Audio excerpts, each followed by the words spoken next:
MP board class 10th वाले सभी students ध्यान दें। प्यारे विद्यार्थियों, आपकी द्वितीय परीक्षा 2026 के लिए यहाँ पर सामाजिक विज्ञान का सेट ए में लेकर आ चुका हूँ, जो कि आपकी परीक्षा में प्यारे विद्यार्थियों काफ़ी हेल्पफुल साबित होगा। इसलिए आप समस्त विद्यार्थी इस वीडियो को ध्यान से और अच्छे से देखकर इन प्रश्नों को याद करें, क्योंकि ये आपके पास में अंतिम मौका है। उसके बाद आपको कोई दूसरा मौका नहीं दिया जाएगा। इसलिए आप सभी प्यारे भैया बहनों से मेरा यही कहना है कि आप इन सभी प्रश्नों को याद जरूर कर लीजिएगा, जिससे कि आपकी कुछ हेल्प हो सके। ठीक है, तो सबसे पहले मैं यहाँ पर सेट ए बताऊँगा, जो कि आपके लिए काफ़ी महत्वपूर्ण साबित होगा। जितने भी विद्यार्थी हमारे साथ इस वीडियो को देख रहे हैं, तो सभी बच्चे चैनल को सब्सक्राइब जरूर करके रखें।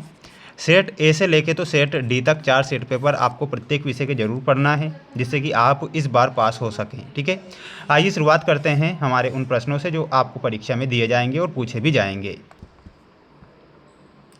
देखिएगा प्यारे विद्यार्थियों, आपकी स्क्रीन के सामने जो क्वेश्चन है इन्हें आपको ध्यान से पढ़ना है और अच्छे से याद करना है। सबसे पहले आपको यहाँ पर सही विकल्प वाले कुछ क्वेश्चन बता देता हूँ, जिन्हें आप अभी से याद करके रखें। निम्नलिखित में से कौन सी भारतीय कंपनी बहुराष्ट्रीय कंपनी के रूप में उभर चुकी है, आपसे परीक्षा में प्रश्न पूछा जाएगा। देखिएगा, ध्यान से देखें कि निम्नलिखित में से कौन सी भारतीय कंपनी बहुराष्ट्रीय कंपनी के रूप में उभर चुकी है। ऑप्शन दिए जाएंगे एशियन पेंट, रेनबैक्सी और टाटा मोटर्स। तो इसमें आपको जो सही आंसर बताना है, यह सभी करेक्ट उत्तर के रूप में लिखना है, जो कि हमारा सही आंसर हो जाएगा। दूसरा प्रश्न देखिएगा प्यारे विद्यार्थियों, आपकी परीक्षा में आएगा कि भारत में बैंक जमा का कितने प्रतिशत भाग नगद के रूप में अपने पास रखता है। तो नगद के रूप में अपने पास जो रखता है वो रखता है 15%। ठीक है, तो यहाँ पर आपको ध्यान रखना है 15% हमारा करेक्ट आंसर हो जाएगा। जितने बच्चे वीडियो को देख रहे हैं, आप सभी बच्चे वीडियो को ज़्यादा से ज़्यादा लाइक और अपने दोस्तों के साथ ज़रूर शेयर करें, जिससे कि उनकी भी हेल्प हो सके। देश का आर्थिक विकास किन कारकों पर निर्भर करता है। तो देश का जो आर्थिक विकास होता है वैश्विक स्थिति पर, देश की जनसंख्या के आकार पर और अन्य देशों के सहयोग से। यानी कि यहाँ पर भी हमारा ऑप्शन नंबर डी जो होगा सही होगा। गुजरात के खेड़ा जिले में गांधी जी ने सत्याग्रह आंदोलन की शुरुआत क्यों की थी।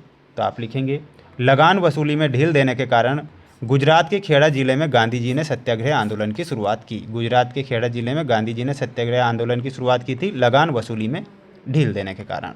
बढ़ेंगे अगले क्वेश्चन की ओर। अगला प्रश्न है, भारत में बाघ रिजर्व की संख्या लगभग कितनी है। तो भारत में जो बाघ रिजर्व हैं लगभग 50 बाघ रिजर्व हैं, तो इसमें आपको 50 लिखना है। विश्वकोश नामक ग्रंथ की रचना किसने की। तो विश्वकोश नामक ग्रंथ की रचना करने वाले थे दिदेरों ने। तो दिदेरों ने विश्वकोश नामक ग्रंथ की रचना की थी, तो इसमें आपको लिखना है दिदेरों ने। ठीक है, अब हम बढ़ेंगे हमारे अगले प्रश्न की ओर। अगला प्रश्न दिया गया है आपकी स्क्रीन के सामने, आप यहाँ पर देख सकते हैं, अच्छे से पढ़ सकते हैं, प्रयास कर सकते हैं, मेहनत कर सकते हैं। भारत का सबसे बड़ा ऊर्जा संयंत्र स्थित है। तो ये कहाँ पर स्थित है। तो आप ध्यान रखेंगे ये माधोपुर में स्थित है, भुज के निकट माधोपुर। ठीक है, कपास का पहला प्रतीक थी। तो कपास नए युग का पहला प्रतीक थी, तो यहाँ पर आप क्या लिखेंगे, नए युग का। गिल्ड्स के संगठन होते थे। तो गिल्ड्स जो हैं उत्पादकों के संगठन होते थे, तो यहाँ पर आपको क्या लिखना है, उत्पादकों के। श्रीलंका में गृह युद्ध की समाप्ति वर्ष में होती है। तो सन 2009 में होती है श्रीलंका में गृह युद्ध की समाप्ति। भारत के ज़्यादातर अनुबंधित मजदूर राज्यों से विदेशों में जाते हैं। तो उत्तर प्रदेश और बिहार। तो यहाँ पर आपको क्या लिखना है, उत्तर प्रदेश व बिहार के। ठीक है, सन 2016 तक देश विश्व व्यापार संगठन के सदस्य थे। कितने सदस्य थे, 165 सदस्य थे। इसमें आपको 165 करेक्ट आंसर के रूप में लिखना है।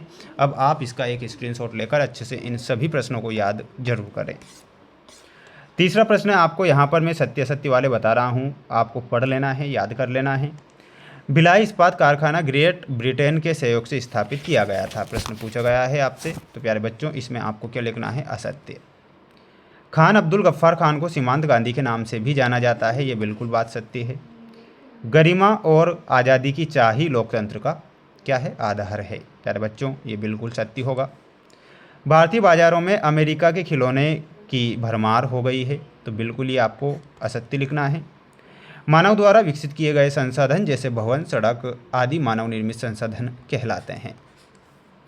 कोलकाता में पहली जूट मिल लगाने वाले व्यवसायी हुकुमचंद थे। तो बिल्कुल ये सत्य होगा। तो यहाँ पर आपके सत्य वाले क्वेश्चन हैं, आप इन्हें अच्छे से याद करके जाएं। अब हम बढ़ेंगे हमारे अगले प्रश्न की ओर। सभी प्यारे विद्यार्थी चैनल को सब्सक्राइब जरूर करके रखें, क्योंकि जो प्रश्न आपको मेरे द्वारा यहाँ पर बताए जा रहे हैं ये आपको परीक्षा में भी दिए जाएंगे। सरदार सरोवर बांध, तो सरदार सरोवर बांध जो है वो नर्मदा नदी पर है। वायु परिवहन का राष्ट्रीयकरण कब हुआ था? तो वायु परिवहन का जो राष्ट्रीयकरण होता है 1953 में होता है। इंडियन नेशनल कांग्रेस की स्थापना A.O. ह्यूम के द्वारा 1885 में की गई थी और नोटबंदी नवंबर 2016। सेब उत्पादक राज्य कौन सा है? तो सेब उत्पादक राज्य में आपको हिमाचल प्रदेश लिखना है। और वहीं स्पिनिंग जेनी ऊनी धागे बनाने वाली मशीन होती है। तो ये आपकी जोड़ी और जोड़ी के नंबर हो चुके हैं। आप समस्त विद्यार्थी इन्हें अच्छे से याद करेंगे। प्यारे विद्यार्थियों, प्यारे साथियों, सभी प्यारे विद्यार्थी चैनल को आज सब्सक्राइब जरूर कर लीजिएगा। आपके लिए जो प्रयास और मेहनत हम वापस कर रहे हैं ताकि आपको अच्छे नंबर हमारे चैनल के द्वारा मिल सकें। देश में भूमिगत रेलवे कहाँ पर चलाई गई थी? तो इसमें आपको ध्यान रखना है कोलकाता में। कहाँ पर लिखना है? कोलकाता। किन्हीं दो देशों के नाम बताइए जहाँ पर मजबूत लोकतंत्र है। तो प्यारे बच्चों, इसमें आपको मजबूत लोकतंत्र वाले जो देश हैं इसमें आपको बताना है इंग्लैंड और अमेरिका। क्या बताना है? इसमें आप लिखेंगे इंग्लैंड है और एक हो जाएगा आपका अमेरिका। बाद में सर्वप्रथम लोहा इस्पात का कारखाना कब और कहाँ पर स्थापित किया गया था? इसमें आपको ध्यान रखना है ये 1864 में स्थापित हुआ था। कुल्टी नामक स्थान है जो कि पश्चिम बंगाल में स्थित है। कुल्टी। किस देश में एकल पार्टी सिस्टम है? तो एकल पार्टी जो सिस्टम है वो चीन में एकल पार्टी सिस्टम है। नाटो का मुख्यालय कहाँ पर है? तो नाटो का जो मुख्यालय है वो है ब्रुसेल्स में स्थित। इसमें आपको ब्रुसेल्स ध्यान रखना है। ठीक है, तो ब्रुसेल्स हमारा यहाँ पर सही आंसर हो जाएगा। स्क्रीनशॉट जल्दी से ले। अगला प्रश्न देखिएगा माय डियर फ्रेंड्स कि भारत का प्रथम परमाणु ऊर्जा केंद्र कौन सा है? तो तारापुर यहाँ पर आपको बताना है, जो कि सबसे ज़्यादा मेगावाट का है। तारापुर 1400 मेगावाट। ठीक है, तो ये ध्यान रखना है। सभी विद्यार्थी जो बच्चे हमारे साथ इस वीडियो को देख रहे हैं सभी बच्चों से मेरा यही कहना है कि आप सभी बच्चों को चैनल को सब्सक्राइब जरूर करके रखना है। और अगला जो सेट पेपर होगा सेट बी, जो मैं आपको नेक्स्ट वीडियो में ज़रूर बताऊंगा। सभी बच्चे चैनल को सब्सक्राइब करके रखें। और किसी प्रकार से डाउट आता है तो कमेंट बॉक्स में आप हमसे पूछ सकते हैं, आप हमसे सलाह ले सकते हैं। प्यारे बच्चों, चैनल को सब्सक्राइब किए बिना नहीं जाना है। आपके लिए प्रयास और मेहनत हम लगातार करेंगे। जय हिंद, जय श्री राम।